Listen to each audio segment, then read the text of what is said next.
to be here to talk to you about my research, and it's especially a pleasure to be presenting to your group.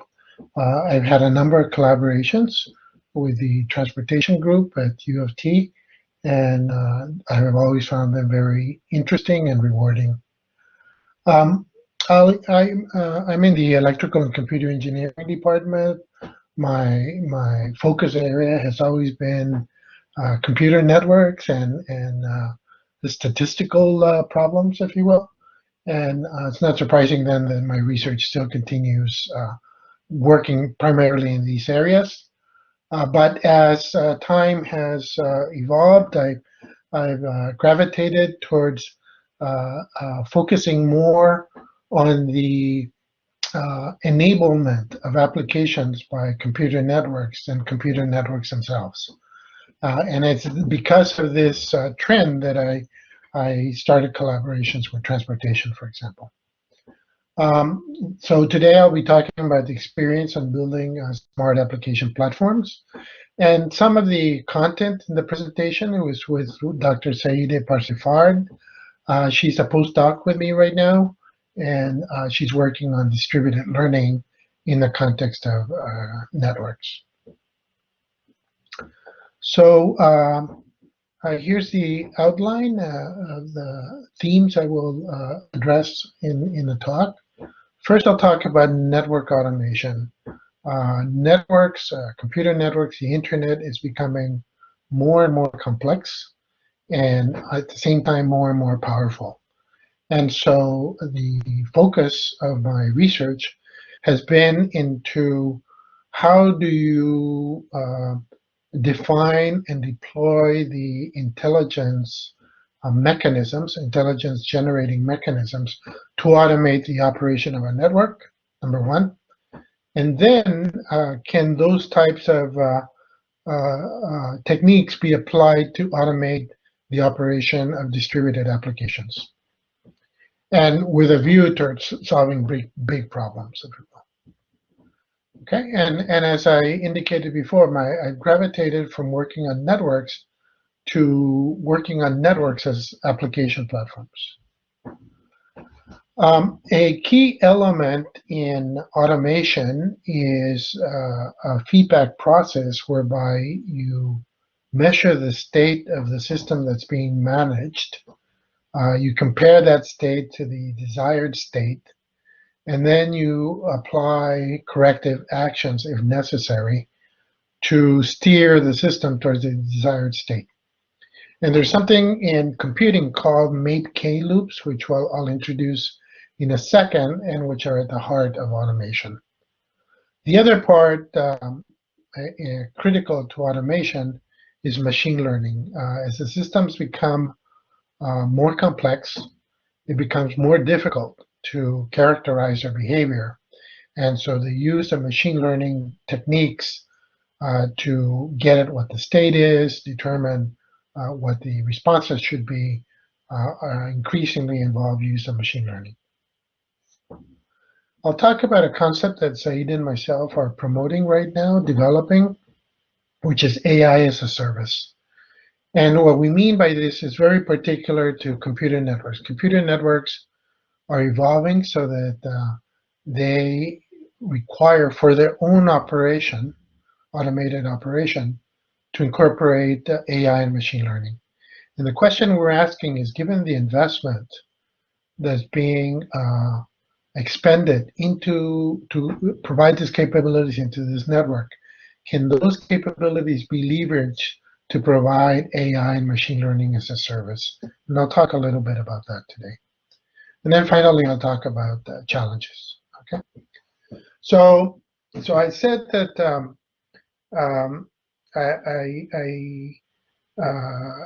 my stretch goal, if you will, is to solve big problems, and here's an example of a big problem. Okay, I'm in the advisory committee of a research institute in Chile, and this is a summer day in Santiago, their capital. And you can see that they have serious pollution problems. Now, One of the things I noted after several visits to Chile was that, in my view, they're ideally positioned to deal with this particular problem. Chile is very rich in energy. Their north is a desert, and with so much solar intensity, if you will, that they can generate just from the desert enough power for the entire country and to export. Their south is like Norway. The south part of Chile is like Norway, lots of hydroelectric power. And the other positive thing going for Chile is that they have a grid that's connected from north to south. So they can move that energy to various parts of the country as needed. And so one can envision that a concerted program of electrifying transportation in the country, but in particular Santiago, could, over a relatively short period of time, remove pollution as a problem. And so that's the kind of thing that I like to talk about as being the kind of problems that we can aspire to as we push technology forward. Here's another picture from another one of my postdoctoral students. And this one looks at different smart infrastructure. You can see there at the bottom, you have a transportation network, and at the top, you have a power network. And until recently, these had nothing to do with each other, not much to do with each other. But the electrification of transportation, the deployment of electric vehicles, provides the opportunity to interwork these two infrastructures. And for example, those cars there in the middle, let's say they're electric vehicles, and let's say that they're involved providing a ride-sharing service. Okay, now you can look at the vehicle fleet as having two functions. One, of course, is to provide the ride-sharing service, but the other is to stabilize and consume the power in the power grid. And we're assuming there that power grid is driven largely by renewables. And renewable power grids have the problem that the availability of power is inconstant, and hence a more dynamic effort has to be taken to consuming the power at various points in time and space. So you can talk about, and this is what my postdoc student does, you can talk about formulating optimization problems in terms that create schedules and strategies for the dispatching of vehicles, if you will, according to the demand from the transportation network, as well as to the supply of power in the power grid. And of course, what the vehicles do is they then go and recharge at the right kind of stations to keep the network stable and use the power efficiently. Now, when you pose these optimization problems, you can pose them with regards to different types of possible objective functions. The overarching ones for us are, of course, carbon footprint, but energy efficiency is also a consideration in the case of pollution, environmental impact, productivity in a region. So there's different metrics that could be used in formulating these optimizations. And so from our perspective, the networks enable the collection of data. The cloud computing enables the availability of computing, and together these can help address complex problems such as this one. Okay, so I tend to use SMART a lot, and in fact, the notion of smart cities, smart transportation has been around long enough that there's a little bit of fatigue and skepticism about the use of the word. So let me explain what I mean about SMART. To me, SMART means about using data, using measurement about the state in intelligent ways. So one element is to collect data, to do continuous monitoring, and based on that, have real-time awareness of the situation of a system or infrastructure or application. The second is, given these data, we want to extract intelligence. Frequently, these data is in raw form and not usable, but with appropriate analytics, machine learning, you can extract insights that help guide you in terms of what needs to be done. One way of providing this guidance is through dashboards that provide visualization and allow operators to identify anomalies, troubleshoot them, keep track in terms of how well the system is doing, and so forth. But the other one is actually automated action, to take automated action. So you take the intelligence gathered through analytics and machine learning, and you use this to drive automated processes that take corrective action. Okay, and this is the really interesting applications, if you will, of machine learning in these kind of problems. Okay, now being a networks person, not biased at all, our view is that the effort that's being put into making networks intelligent can also be used to enable smart applications. So what's involved in automating a process? And let's talk about it in the context of networks. What happens in networks, I don't know if you'll recall, it seems like such a long time ago when the Raptors won the NBA championship. And anybody that was in Toronto surely remembers the live video of the parade, the huge crowds, the ultra slow progress of the parade, and possibly anecdotally, you might have heard about the loss or deterioration of cell phone service. Okay, and that's an extreme example of surge loads in systems in which the capacity built into a network is not capable of meeting surges in demand. And one of the things that efforts that are being expended in networks is to deploy the capabilities in the network in distributed fashion, but at the same time to be able to direct the right amount of resources in cases of surges, for example, so that a certain level of service continues to be guaranteed even in the presence of surges. And so what we've been working on in the area of networks is software-defined control. The ability to control the operation and the allocation of resources in a network using software, okay? And hence, to put the software control under automated algorithms that can then automate the network operation. So what's required for automation? The first thing is you need to know the state of the network. Okay, so to need the state of the network, you need to have sensors, measurement systems at various points, and you need to collect the data, send it to the points where they need to be processed, and then you need to disseminate the results to where they can be consumed.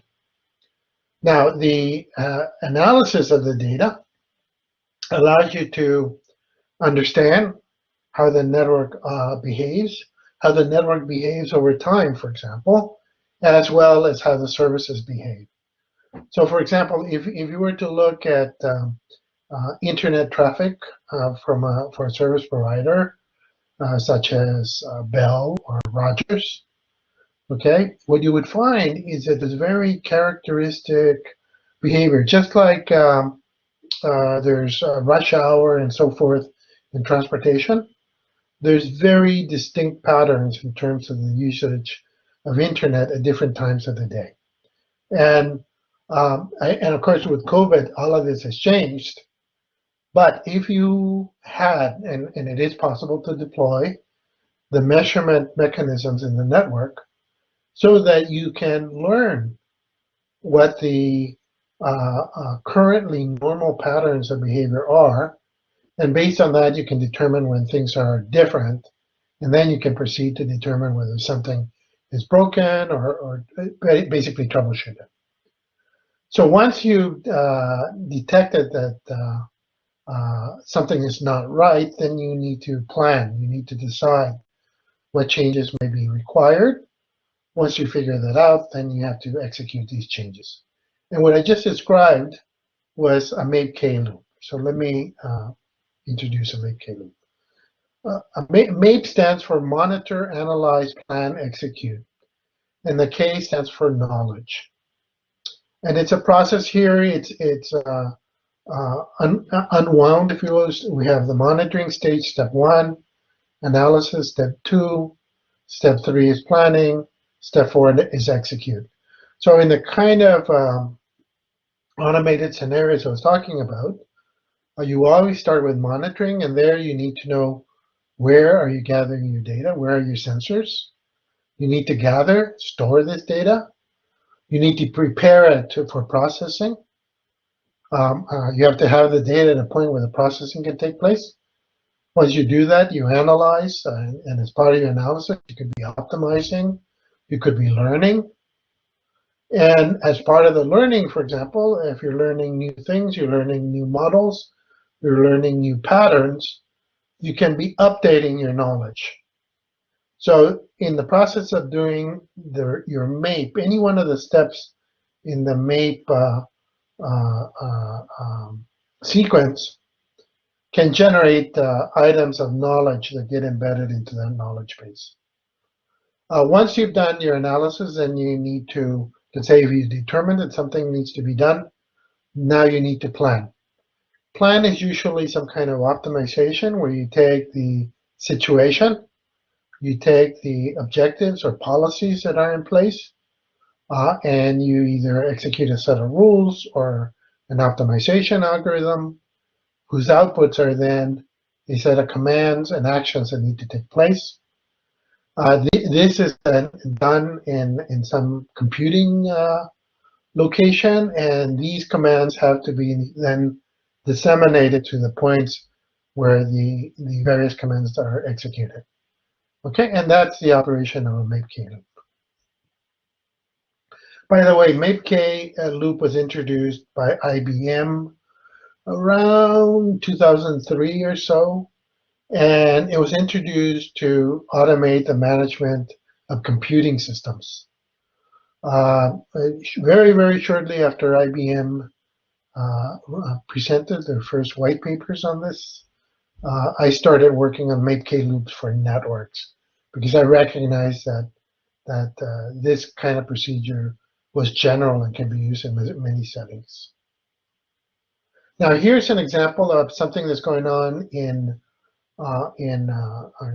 networks and telecommunications. ETSI is a standards body based in Europe. They have a project called Experiential Networked Intelligence.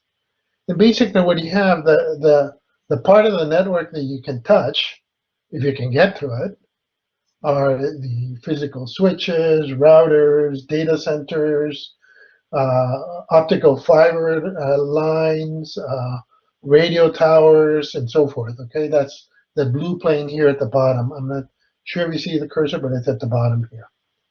Okay, and increasingly what's happened is that set of physical resources is virtualized. It's represented by an abstract form by a binary information, basically, that specifies the state of the given resource. And once that digital representation, if you will, of the system state then allows software to act on that and then do the kind of operations I was talking about in terms of you take the state, you abstract it, okay, and let's ignore the slices for now, and then you come here to an intelligence layer that acts on the data, much in the sense that I talked about the MAPE-K, decides on the actions, and then they come and change the physical state. And when you change the physical state, of course, you're also going to change the virtualization stage. Let me just talk very briefly about these slices. I think here you see virtualized network slices. And what you see here in these virtualized network slices are the key elements of a cellular mobile network. Okay? There's a radio access network, the core, and so forth. We don't need to concern ourselves about this, but notice that there's different slices.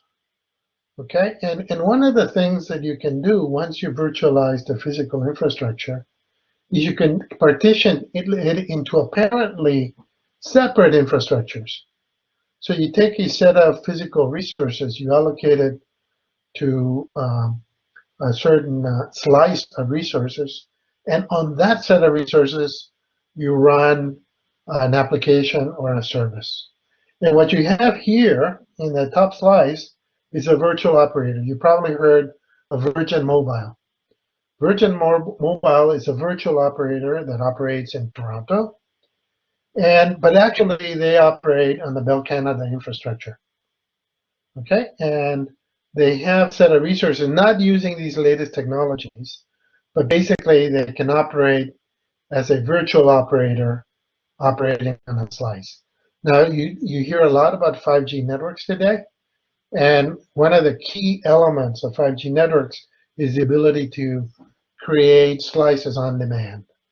So once 5G is fully deployed, you'll be able to have all kinds of new virtual slices that could be cellular networks or other kinds of new applications and infrastructures.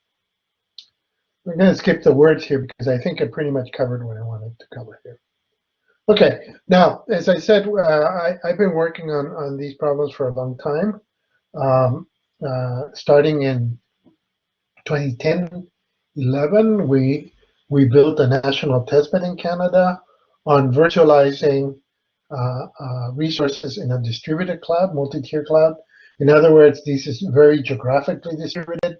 SAVI testbed is distributed across Canada. And we introduced a notion of something called smart edge, which would provide computing closer to where the users are.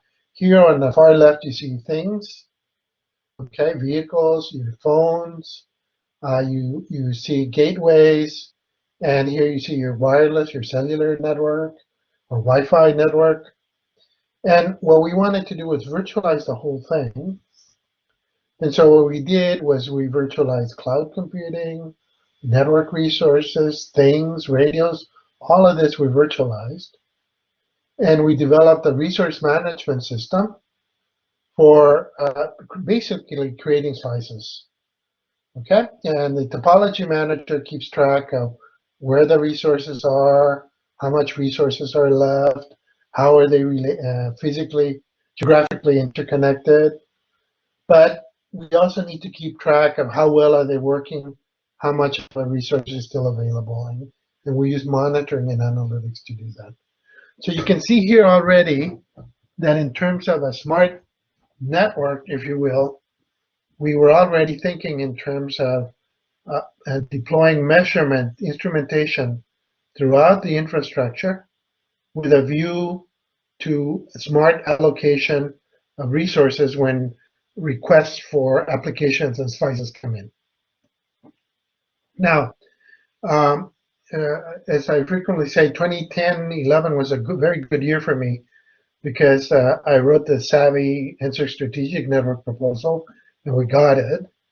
And I also wrote something called Connected Vehicle and Smart Transportation proposal with Professor Bahar Abdul-Bahai, Professor Jacobson, Professor Litoyu from York, on creating an application platform for gathering data regarding to transportation, collecting that data, applying analytics to that, and through APIs, supporting applications in smart transportation. So we built a platform called Connected Vehicle and Smart Transportation, and its purpose was to gather data and provide historical data, real-time data, and refine data intelligence through analytics to support any number of applications, okay? So those were two very interesting projects that we did. But let's look at the role of automation in these, okay? So the networks that I was talking about are multi-tier in nature, they're distributed. And so the question is, how do you deploy these loops as MAPE-K loops in monitoring, analysis, planning, execution? How do you deploy them in these multi-tier networks? Where do you put your machine learning? I'm sure many of you have taken courses on machine learning and data science. Where are these algorithms executed? Now, the way you implement things in networks, especially software-defined networks, is in terms of something called containers. And containers is an approach to implementing microservices. Basically, you take complex applications and you break them down into small microservices. And what you do is you deploy these microservices either in a data center, or you deploy them across a multi-tier infrastructure like the ones I'm talking about. And then in this instance, we're talking about how do we deploy these microservices to support machine learning and make K loops.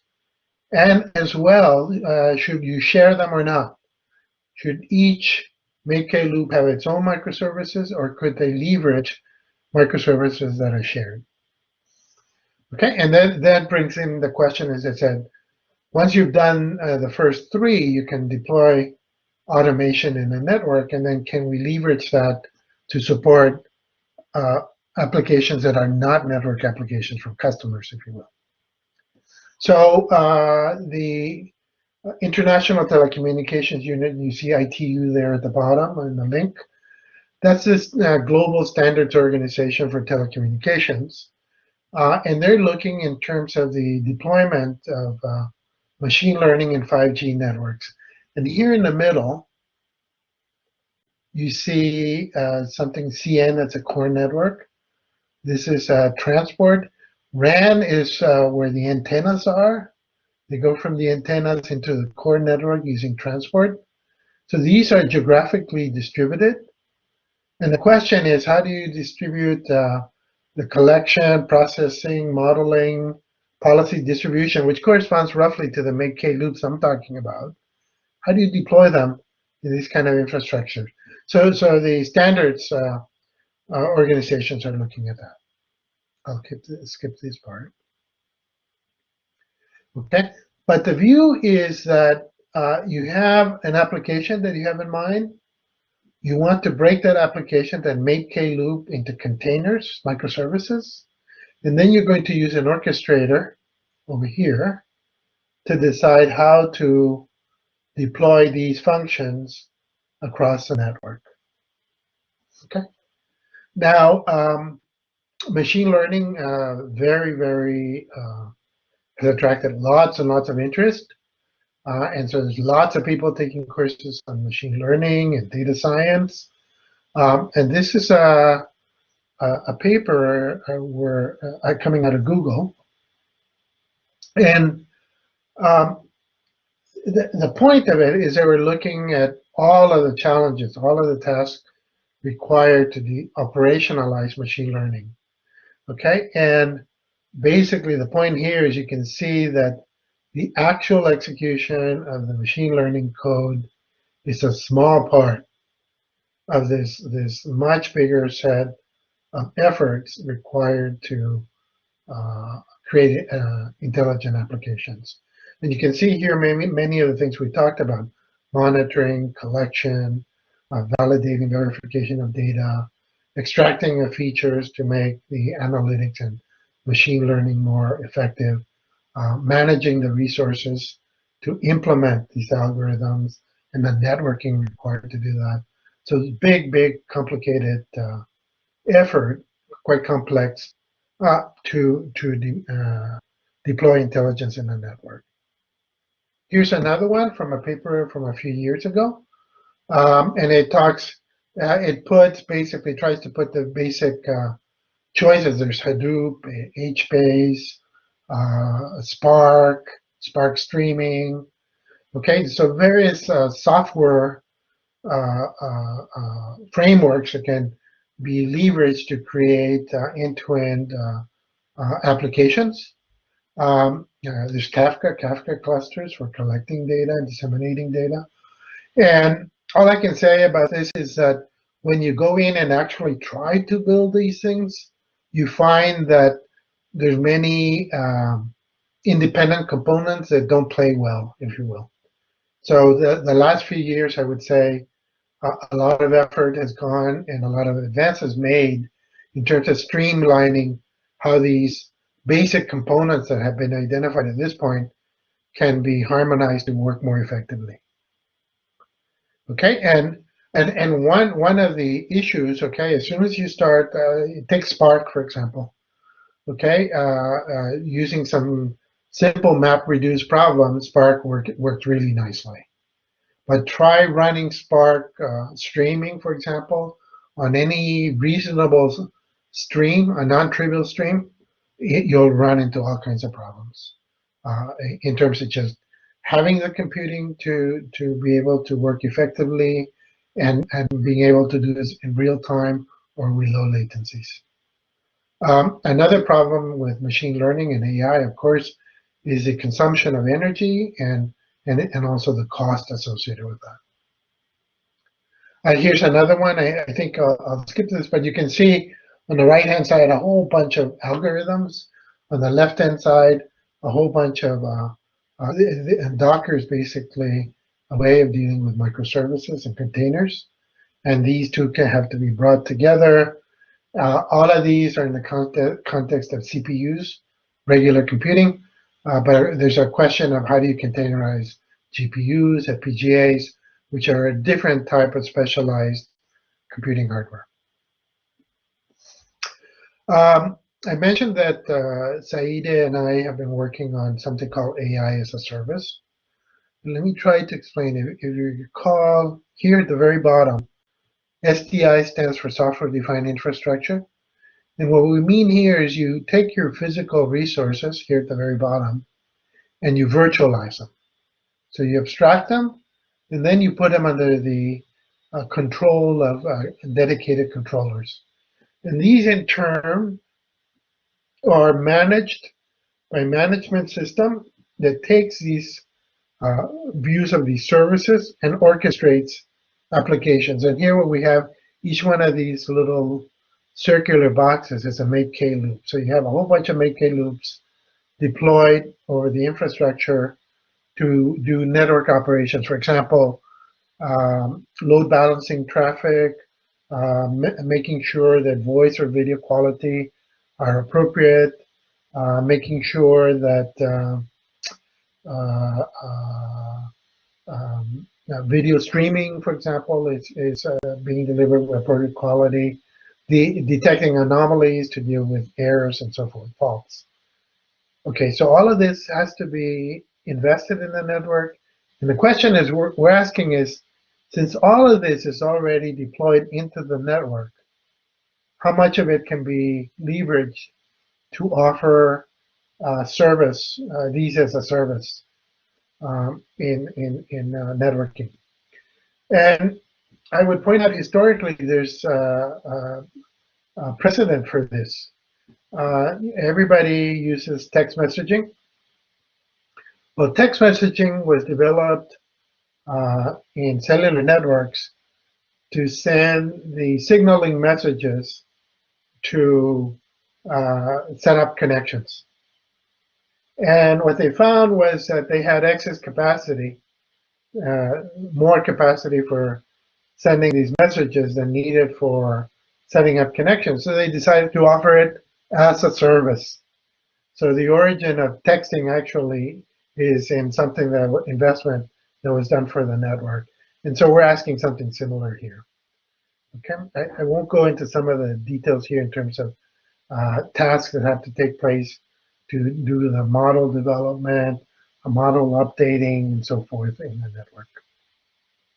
Okay, let's talk a little bit. Let's see how am I doing time-wise. Yeah, I'll try to close quickly. Let me talk about ML, and in particular, our focus is on distributed learning. Okay, because the network infrastructures are distributed, the data is collected at different points, and it's quite valid to ask, could we do our learning, machine learning, in distributed fashion?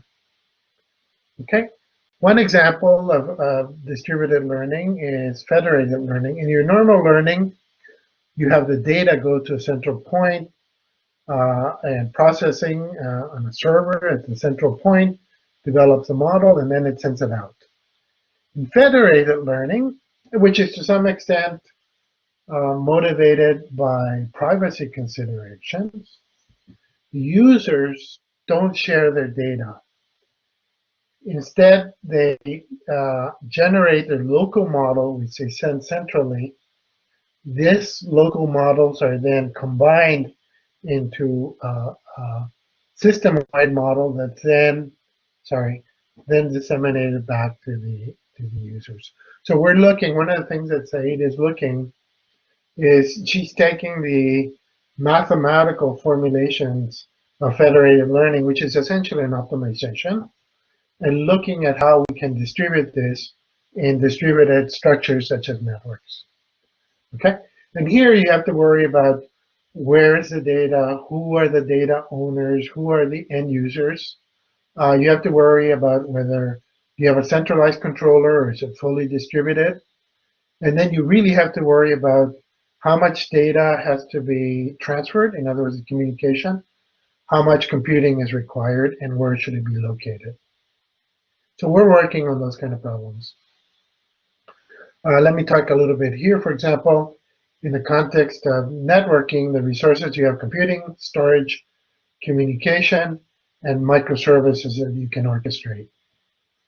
And for networking type of applications, in some, I already mentioned slices before. So one of the things that you want slices, you want them to be elastic. Okay, you create a slice, let's say for Virgin Mobile, and the resources, let's say a Virgin Mobile has to pay to the Bell, let's say according to the resources it's using. So what they want is they want the resources to be elastic. Where the call demand is low, the resources go down. As the call demand increases, the resources go up. So you need an automated, a make-K loop to do that. So this is an example where you could do that, okay? On the other hand, what we call over-the-top application in networking, this is customers, okay? You could have health applications, you could have transportation applications, you could have IoT applications that would leverage the infrastructure in the network, but nevertheless, they're not acting on the network infrastructure, they're acting on the infrastructure or the application of a customer. So this is my last chart. Main point is networks are becoming intelligent, and we're interested to find out to what extent they can be offered as a service. I'd like to reiterate this view that the network is not just about sending packets, it's more about a platform for delivering applications. Machine learning services are built into these make-K loops. These make-K loops are intrinsic in many smart applications. And this is a big jump from the first three to the fourth one. My hope is, probably not myself, but my hope is that using these kinds of findings and research will lead to global solutions to some of the big problems that we face today. Okay, and with that, I end my presentation, and I guess we have a few minutes for questions. I guess I went a little bit over, I apologize, but I'll be glad to take questions now. Thank you, Professor. So we have time for a couple of questions. You can use the chat box or turn on your audio, so everyone has the ability to turn on their audios. Yeah, any questions, please?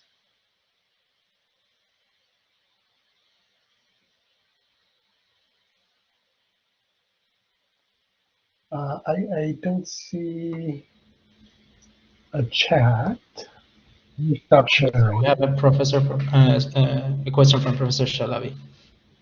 Yes, hello, Amar.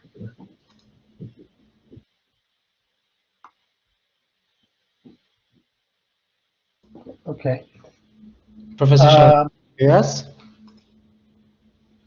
Okay. Hi, Amar. Hello.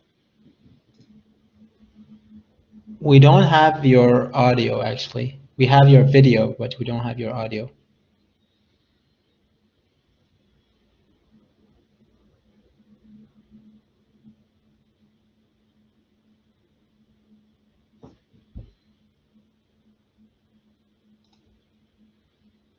Still, we don't have. Let me make you a presenter. Maybe that works.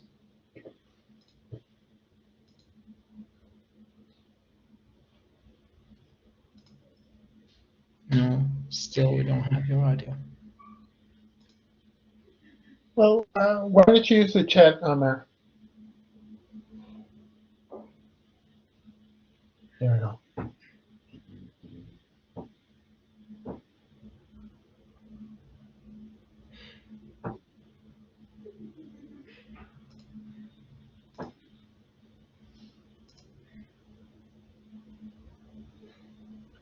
Okay. We in the CVST project, we had TTC bus data, we had BICSI state data, and we had students develop some applications in terms of route planning and things like that, based on more or less up to real-time information.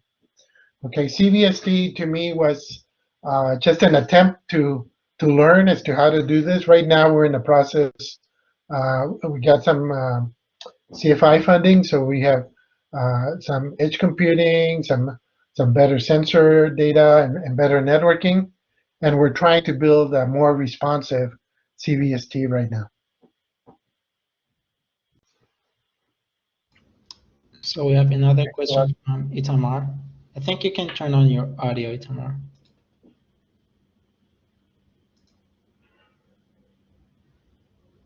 Do you hear me? Yes, yes, we can hear you. Okay. This is very applied study and it's all beautiful, all power to you. My question is a bit more theoretical. Okay. Do you see potential in machine learning, data, big data, and all these big words to understand network theory better?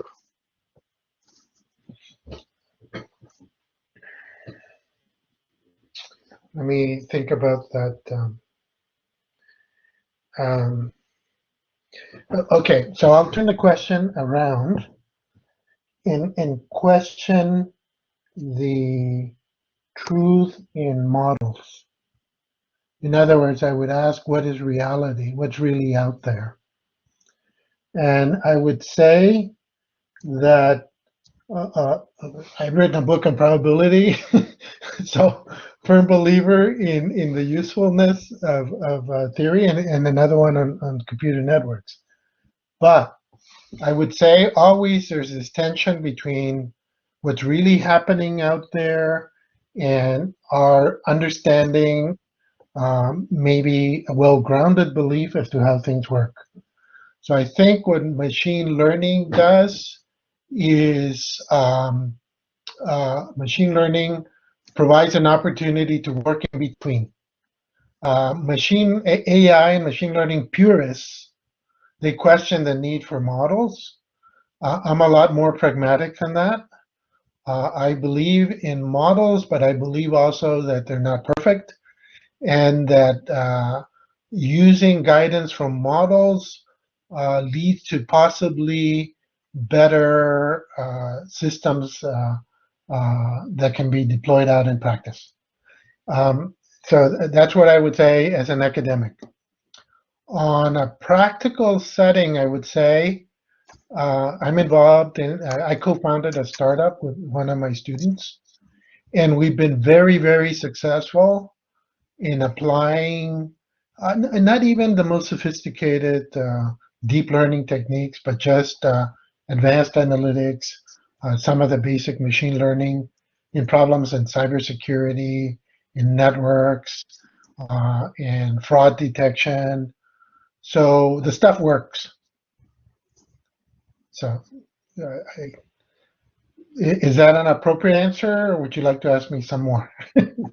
Well, there is always room to add more, but I'll take it to another level at this point, since you mentioned this wonderful fraud detection and other cybersecurity. Yes. I'm going to take it to the level of human nature, which is actually underlying these two troubles.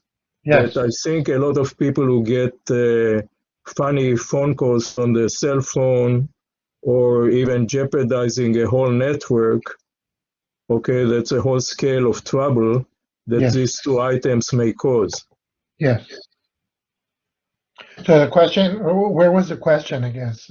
Human nature is human nature. The question is, can you take your tools that are well developed and even proven, as you said in the last case, in the startup, and many other startups are very successful. Can humanity, we go super global now, can take it to another level to quench things like tools of the underworld? Yes. There's huge room for improvement, because the way that businesses work is they invest where they'll get fast return, and to some extent governments as well. And unless there's something really major calling for investment in something that's not profit bearing, it's not going to happen. And I think that situation is what's led us to an environment where internet applications, networks are quite vulnerable, quite brittle, and yet that's what we have to work with, and we have to try to protect it, and hopefully over a period of decades make them more secure. In that regard, I'm involved in a project with the federal government in terms of making 5G more secure, for example. But what you say is completely true.